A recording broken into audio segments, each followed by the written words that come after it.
Hello friends, welcome to you in my YouTube channel VK Edu change the way of learning. Friends, आज हम लोग ammonia निर्माण के औद्योगिक विधि के बारे में पढ़ने वाले हैं। पिछली वीडियो में हम लोगों ने अमोनिया के निर्माण की प्रयोगशाला विधि के बारे में अध्ययन किया था।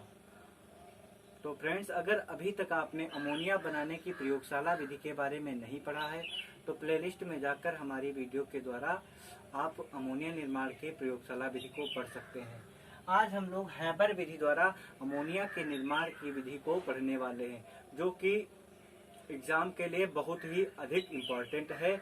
इसे आप लोग जरूर प्रिपेयर कर लें, या बहुत ही इम्पोर्टेंट है। तो इसे देखते हैं, हैबर विधि द्वारा अमोनिया का निर्माण। तो इसका सिद्धांत क्या होता है, सबसे पहले सिद्धांत जान लेते हैं।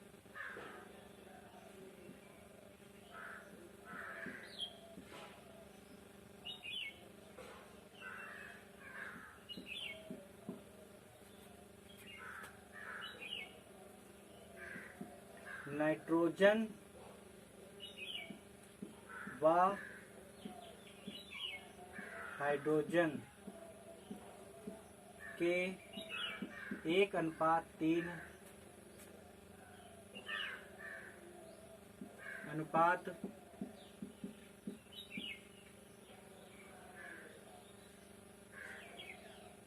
का मिश्रण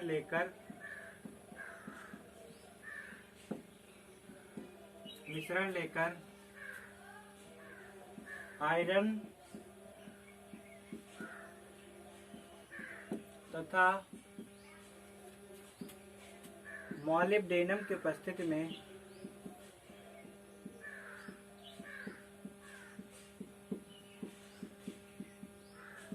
मॉलिब्डेनम की उपस्थिति में 450 डिग्री सेल्सियस ताप तथा 200 वायुमंडलीय दाब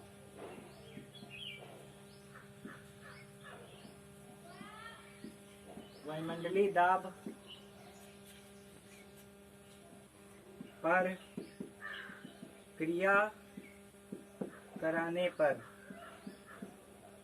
अमोनिया प्राप्त होती है।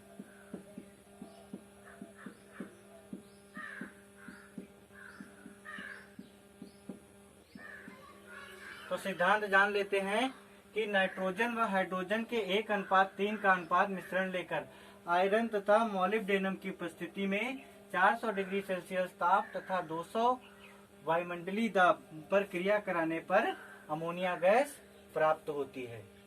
तो हम लोग नाइट्रोजन व हाइड्रोजन के 1:3 का अनुपात में मिश्रण लेकर आयरन तथा मॉलिब्डेनम की उपस्थिति में जब 400 डिग्री सेल्सियस ताप तथा 200 वायुमंडलीय दाब पर जब क्रिया कराते हैं तो अब हमें अमोनिया गैस प्राप्त होती है। तो आप इसकी रिएक्शन देख लेते हैं। नाइट्रोजन हाइड्रोजन नाइट्रोजन का 1 और हाइड्रोजन का 3 अनुपात में लेना है। तो इसकी जब क्रिया कराई जाती है आयरन तथा 4 डिग्री सेल्सियस ताप तथा 200 वायुमंडलीय दाब पर क्रिया कराते हैं तब अमोनिया प्राप्त होती है। और इससे 23,400 कैलोरी ऊर्जा मुक्त होती है। तो ये आपका सिद्धांत हो गया कि नाइट्रोजन और हाइड्रोजन को आयरन और मॉलिब्डेनम की उपस्थिति में 450 डिग्री सेल्सियस ताप 200 वायुमंडलीय दाब पर जब क्रिया कराई जाती है तो हमें अमोनिया प्राप्त होती है और 23,400 कैलोरी ऊर्जा मुक्त होती है। ये आपकी हो गई अमोनिया। हाइड्रोजन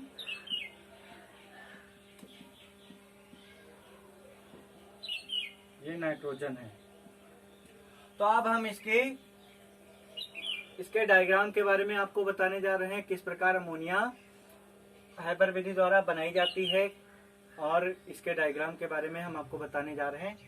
ठीक है, देखते हैं। अब देखते हैं, ये हमारा डायग्राम बनके तैयार हो गया है। तो सबसे पहले इसमें कौन कौन से कक्ष हैं इनके बारे में मैं आपको बता दे रहा हूँ। पहला आपका संचारी पंप होता है, दूसरा आपका उत्प्रेरक कक्ष होता है, तीसरा आपका संघनित्र होता है, चौथा आपका पूर्ण संचारी पंप होता है। तो सबसे पहले हम लोग नाइट्रोजन और हाइड्रोजन के 1:3 के मिश्रण को संचारी पंप में प्रवेश कराते हैं और संचारी पंप के द्वारा प्रेशर के द्वारा जो नाइट्रोजन और हाइड्रोजन का मिश्रण है वह उत्प्रेरक कक्ष में पहुंचता है। और उत्प्रेरक कक्ष में यहाँ पर आयरन और मॉलिब्डेनम जो कि उत्प्रेरक का कार्य करते हैं, ये यहाँ पर इनका चूर्ण के रूप में यहाँ पर उपस्थित होता है। आयरन तथा मॉलिब्डेनम उत्प्रेरक कक्ष में चूर्ण के रूप में उपस्थित होता है या होता है। और इस कक्ष का जो टेम्परेचर है वो 450 डिग्री सेल्सियस और इसका वायुमंडलीय दाब 200 होता है। 450 डिग्री सेल्सियस ताप और 200 वायुमंडलीय दाब होता है। और इस कक्ष में नाइट्रोजन और हाइड्रोजन क्रिया करके अमोनिया गैस को बनाते हैं। और इस कक्ष से इस यहाँ तक केवल 10 से 15% ही अमोनिया बन पाती है, यानी कि इस कक्ष में केवल 10 से 15% अमोनिया ही बन पाती है। अब उत्प्रेरक कक्ष से जो नाइट्रोजन और हाइड्रोजन और अमोनिया जो बनती है उसे संघनित्र में भेज दिया जाता है। उत्प्रेरक कक्ष में जो नाइट्रोजन, हाइड्रोजन और अमोनिया होती है उसे संघनित्र में भेज दिया जाता है। और संघनित्र में लोहे की नलियां होती हैं जो कि ठंडे जल में डूबी हुई होती हैं, जो कि ठंडे जल में डूबी हुई नलियां होती हैं जिसमें अमोनिया घुल जाती है और वह नीचे बैठ जाती है। गैस नीचे बैठ जाती है तो अमोनिया गैस बन जाती है। फिर जो संघनित्र में नाइट्रोजन और हाइड्रोजन का मिश्रण बचता है उसे पूर्ण संचारी पंप में भेज दिया जाता है। और पूर्ण संचारी पंप में जो नाइट्रोजन और हाइड्रोजन का मिश्रण होता है उसे प्रेशर के द्वारा पुनः फिर उत्प्रेरक कक्ष में भेज दिया जाता है।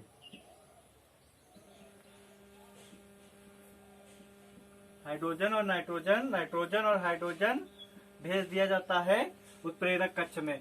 और उत्प्रेरक कक्ष में भेजने के बाद यह क्रिया लगातार चलती रहती है इस संयंत्र में जब तक कि पूर्ण रूप से अमोनिया नहीं बन जाती है। तो इस प्रकार हम लोग हैबर विधि द्वारा अमोनिया का निर्माण इस प्रकार बहुत आसानी से कर सकते हैं और इसकी थ्योरी लिख सकते हैं। अलग अलग संचारी पंप, उत्प्रेरक कक्ष, संघनित्र और पूर्ण संचारी पंप, जिसे मैंने डिटेल पूर्वक बताया है। ठीक है, तो आप इसे अच्छी तरीके से कर सकते हैं। तो अगर वीडियो अच्छी लगी हो तो लाइक करें, शेयर करें और चैनल सब्सक्राइब करें। Thank you friends.